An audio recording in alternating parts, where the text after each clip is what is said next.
কিরে বাবা, এত সকাল সকাল কোথায় যাচ্ছিস? মামা বাড়ি যাচ্ছি।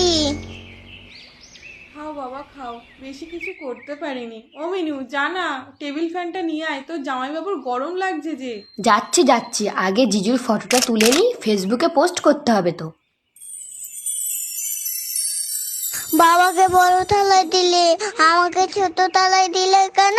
এই যা, ও মিনু, আমার দাদু ভাইরে তুই ছোট থালায় খেতে দিলি? ও ছোট বলেই ছোট থালায় দিয়েছি।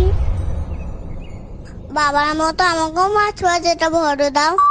আগে ওটা খেয়ে শেষ কর, তারপরে বড় মাছ দেবো। এই শুনছো, জামাই তো এখানেই বসে আছে, গিফটটা তাহলে এখানেই দিয়ে দাও। আমিও তো এখানে বসে রয়েছি, আমাকেও গিফট দাও। তাহলে তুই বিয়ে কর, তোর শ্বশুর বাড়ি থেকে অনেক গিফট পাবি। বিয়ে? ঠিক আছে, তাহলে আমি কালকে বিয়ে করবো। তাহলে আমি অনেক গিফট পাবো তো।